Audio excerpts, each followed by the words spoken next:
నమస్కారం friends. July 31 దగ్గర పడుతుంది. భారతదేశంలోని 1.5 కోటికి పైగా ప్రజలు ఐటీఆర్ ఫైలింగ్ చేసేశారు. మీరు కూడా ఐటీఆర్ ఫైల్ చేయాలనుకుంటున్నారా?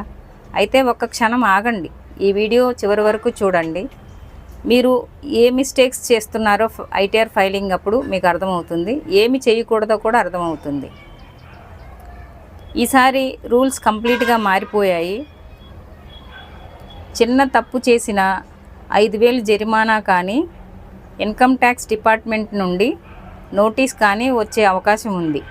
ఈరోజు ఈ వీడియోలో ఎలాంటి తప్పులు చేయకూడదో, కొత్త డెడ్లైన్స్ ఏంటో చూద్దాం.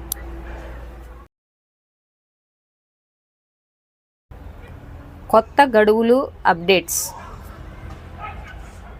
ఈసారి అందరికీ చివరి తేదీ ఒకటే కాదు.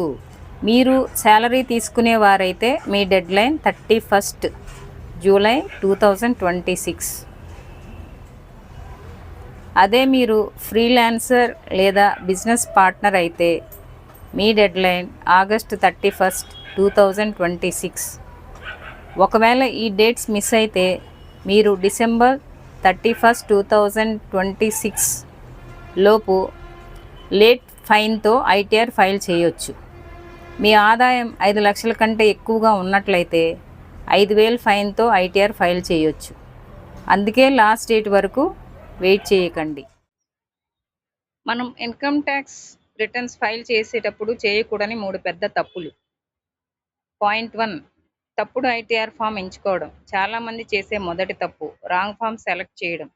శాలరీ ఉన్నవాళ్ళు ఐటీఆర్ 1, బిజినెస్ లేదా షేర్ మార్కెట్ ఇన్కమ్ ఉన్నవాళ్ళు ఐటీఆర్ 3 లేదా 4 వాడాలి. తప్పు ఫామ్ ఎంచుకుంటే మీ రిటర్న్ రిజెక్ట్ అవుతుంది. పాయింట్ 2, మీరు బ్యాంక్ అకౌంట్లు ఎంత దాచినా ఐటీ డిపార్ట్మెంట్కి తెలిసిపోతుంది. మీ ఏఐఎస్ అంటే యాన్యువల్ ఇన్ఫర్మేషన్ స్టేట్మెంట్లో మీ షేర్ మార్కెట్ లాభాలు, బ్యాంక్ వడ్డీ అన్నీ ఉంటాయి. దాన్ని చూసి మాత్రమే ఐటీఆర్ ఫైల్ చేయండి. పాయింట్ 3, ఈ వెరిఫికేషన్ మర్చిపోవడం. ఐటీఆర్ సబ్మిట్ చేసినంత మాత్రాన పని అయిపోలేదు.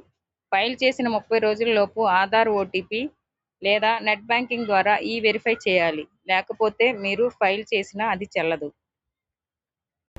సో ఫ్రెండ్స్, ఇవి ఈసారి ఐటీఆర్ఐ ఫైలింగ్లో మీరు గుర్తుంచుకోవాల్సిన ముఖ్య విషయాలు. మీలో ఎంతమంది ఆల్రెడీ ఐటీఆర్ ఫైలింగ్ చేశారో కామెంట్లో మెన్షన్ చేయండి. మీకు ఈ వీడియో నచ్చినట్లయితే లైక్ చేయండి, షేర్ చేయండి.